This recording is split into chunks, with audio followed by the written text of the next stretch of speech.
Hey, everybody. Today we have for you podcast number 117. Today's podcast is titled, What Do You Do with Disruption?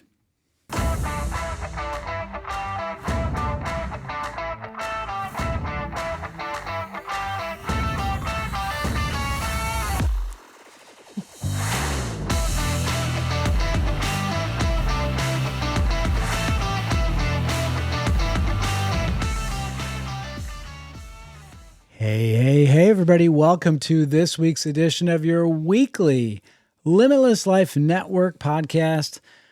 We are Dr. Pete and Sandy Lombardi, and this is the Limitless Life Network podcast where we flesh out the limitations that are preventing you from reaching your goals and living the life that you are called to lead. And Sandy? Thank you all for listening each week and sharing. A lot of you have been sharing it on your social media, and we really appreciate that because it opens the door to someone else that we may not be reaching yet. So thanks. Yeah, thank you so much. Shout out to Julie Titus. She's been sharing each week, so appreciate that, Julie. Thank you so much. She is a humble person too. You know, I love that about her. But yeah, she's definitely a person that cares about other people. So thank you, Julie. So thank you everybody for listening. So let's talk about today's podcast a little bit. Get on with the show, as we say. Backstory. This idea of disruption came to me, I guess, a couple of times during the week, but really hit me today. And our pastor preached about interruption and how, the holidays and Christmas especially is a big interruption in our lifestyle and our everyday things. So it causes us and forces us to have to do things differently. It throws us out of our routine. But disruption is different, isn't it? How is disruption different than an interruption? An interruption, we were talking, I think, is like this. You're working on something, and a child or a coworker comes and interrupts your thought process. So it's a small snippet of time. It's an inconvenience, really. Where disruption it can be major. Like we're talking, it disrupts, it stops life as you know it, and changes things drastically. Yeah. So disruption as a whole it has to do with the magnitude of the impact that it has on your life. And it's not something that you can avoid. It's not something you can ignore, right? A disruption is like it's forcing a change and must be dealt with. It requires a response. It requires sometimes a lot of action that you would have never even dreamt of having to take. And have you had any disruptions in your life? Absolutely. Well, we have. We've all had disruptions, and many of you have had disruptions as well. I think we have some really important things to talk about with disruptions. So let's get into it. So what's number one here? We'll share more as we get into the point. So Point number one, you can respond by becoming paralyzed. So I guess I came up with the term paralyzed, but it doesn't, I don't necessarily mean paralyzed in that you don't do anything.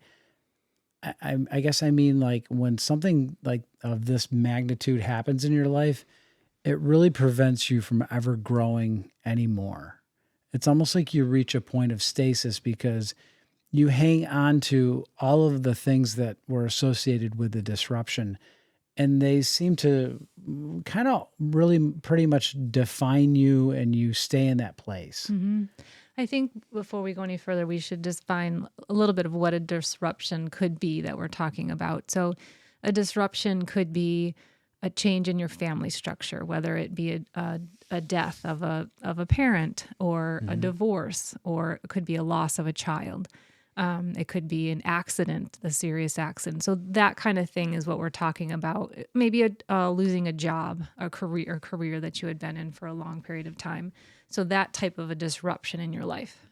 Yeah. So there's really no, there's no one single category, but No. it comes in many faces, in many shapes, and many forms. Disruption occurs, but you can become paralyzed. And I think that I've had periods in my life where there were moments where that's how I started in dealing with the disruption. Was I was really kind of stuck. And that's really what the paralyzed analogy is. It's like you just never seem to get beyond the situation, and it defines you, and it kind of holds you captive. Okay. Yeah. Yeah. So that's one way you can handle a disruption. And I'm not saying that there's a wrong or a time period that you have to get this fixed by, but the sooner that you can, recognize it for what it is, the less of your life that you end up losing and wasting along the way. And moving out of that state. Right. Yeah. Yep. So point number 2 is what? Disruption can lead to a disability. Okay. So, and this sadly is a path that a lot of people end up on, is the path of disability. And say you have a horrific injury, and you start taking some pain medications, and the next thing you're addicted to opioids, and the next thing you're doing worse things, and your life spirals out of control. It leads to, substance abuse, and you lose your family because you make all these bad choices. Like you've seen that scenario play out. You've heard of this scenario play out in people's lives. I've had practice members tell me about a child that got addicted to drugs through the most innocent circumstances, and it just ruined their life for over a decade. And they just pray every day that they could turn back time, but they can't. They can't ever go back. And that's something to realize, is that once it's happened, you can't undo what's happened. And that's a huge important thing to realize, is that you have to move forward. Right. Because I think we can spend a lot of time, I know I can personally, just wishing it never happened, and it's already done. So I have to move past it. And so the problem, the reason disability ensues is because there's a feeling of shame. There's a feeling of guilt that you just don't ever let go. And that shame, the guilt, the blame, those things will not only paralyze you, but they will lead to a disability.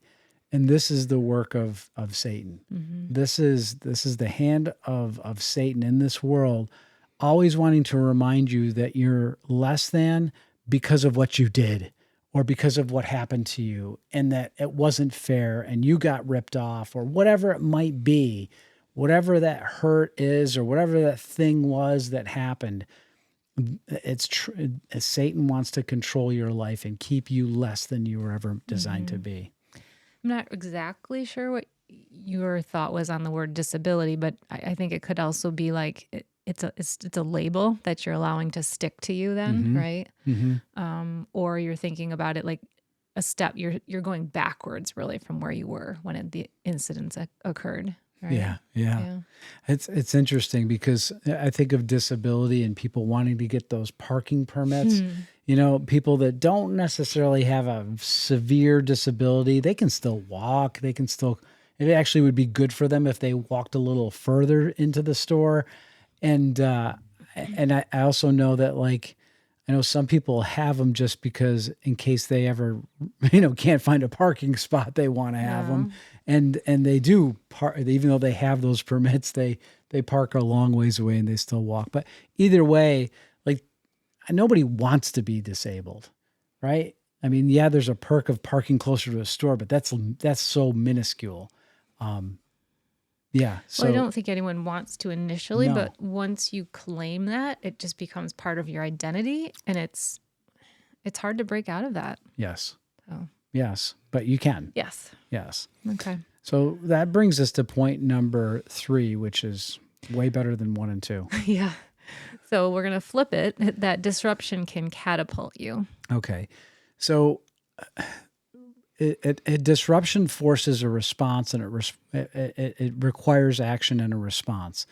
And so when we respond in a way of acceptance and owning it and deciding to make the changes that are going to make us different and better, and we understand our shortcomings or whatever pride or ego may have brought on the situation, could have been nothing that you had control over brought on the situation.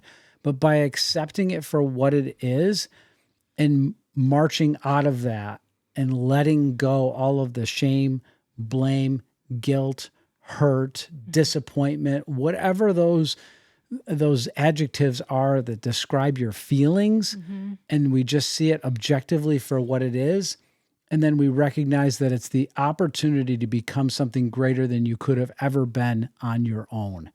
And this is super important to understand, that you don't do this on your own. This is something that not only requires support from friends and family, but more importantly, it's understanding that the best place to fill the void and the space that's feeling like you've been let down and you have this darkness in your heart, it's where you allow the Holy Spirit to enter you. This is where your faith in Jesus Christ can change your life forever, forever, in such a positive way. And I can't emphasize that enough, that if you have that feeling deep inside of you of something in the past that you just can't seem to let go of, well, replace it. Replace it with the love and the grace that you didn't earn on your own, and it will change your life forever. And you'll walk down a path that you would have never believed you could walk down on your own.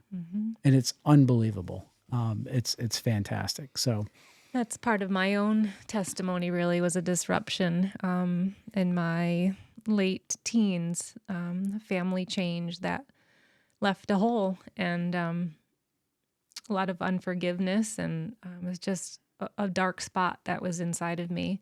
And just coming to know the Lord as my personal Savior, and seeing unconditional love that God offers all of us, that what allowed me to forgive things that had happened and to fill that hole. And it's just been stepping forward ever since then, and amazing healing of relationships. And so, I think for many people,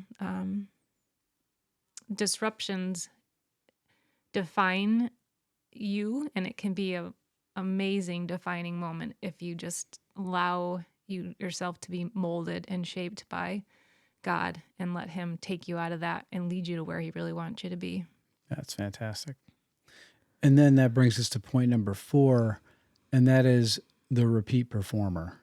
And the repeat performer is simply repeating this over and over again and recognizing it for what it is. Because if you think that the major disruption that you had, or the one that you've never had, if you don't think this is going to happen to you, well, you haven't lived until you've had a disruption in your life. And they're going to happen over and over again.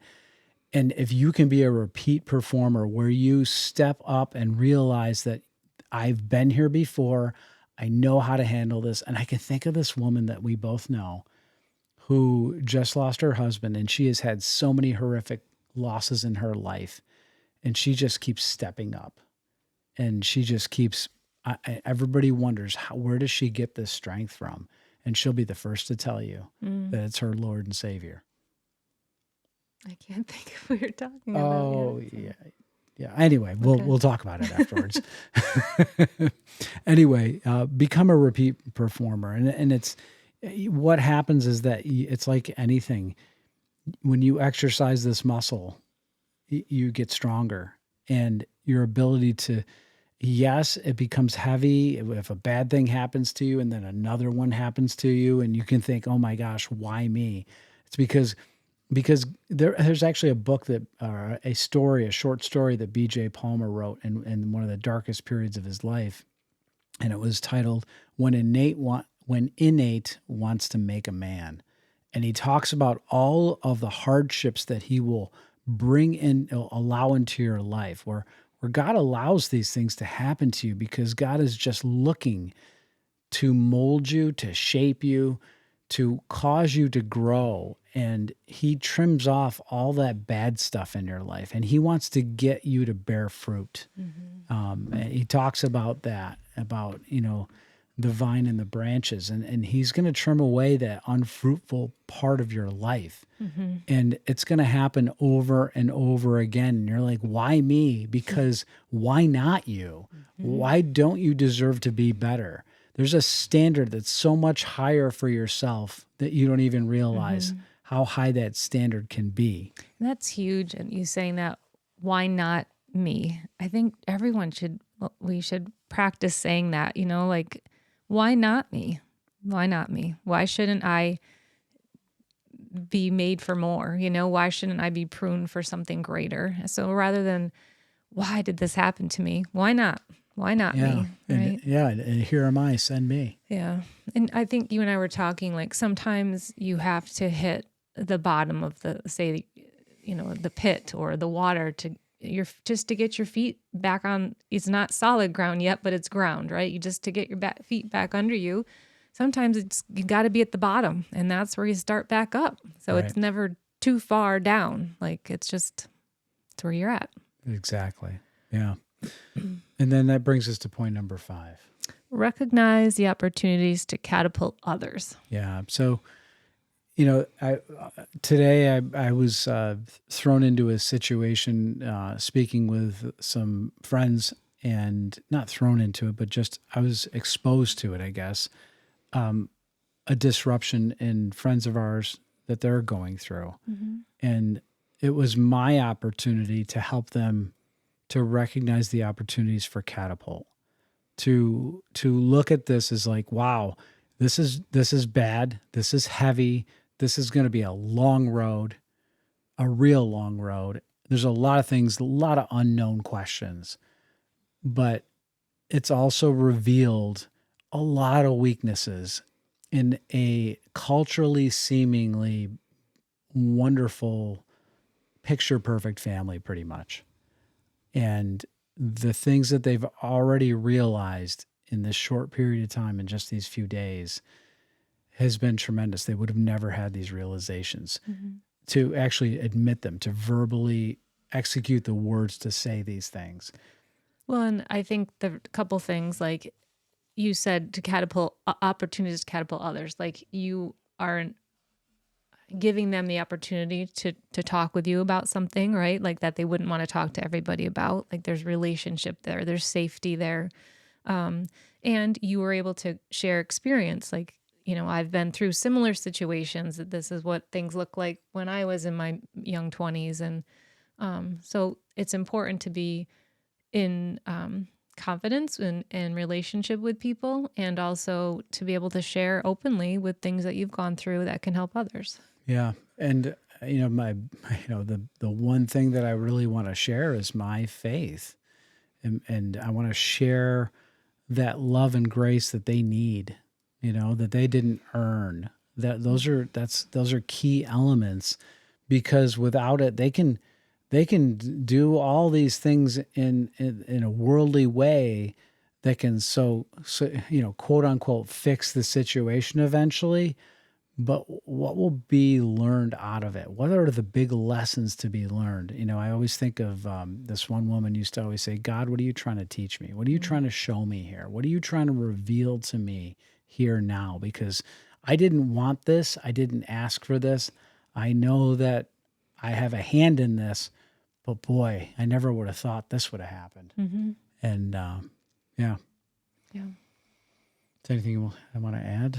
No, I think grace, and like so many people are quick to cast judgment, and we all feel that, like we're under critique of communities and friends, and we've felt that personally. I can remember someone saying, well, weren't you embarrassed by that? Something that happened in our family. I'm like, really? Like, no, like this is real life. Like this is what, happens.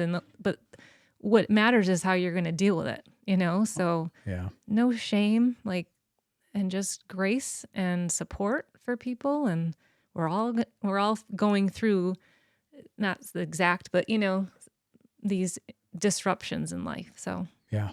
yeah. Yeah. Great stuff. All right. We hope this was a big help to you guys. I don't know who needed to hear this today, but if you know of somebody that needs to hear this, please share it with them. And we just thank you for tuning in and listening this week. So that's a wrap for this week's edition of your weekly Limitless Life Network podcast. Be sure to tune in each and every week so you can stay connected, be inspired, and keep moving toward your best life by stripping away your limitations. And we will see you back next week. Yes, we appreciate all of you.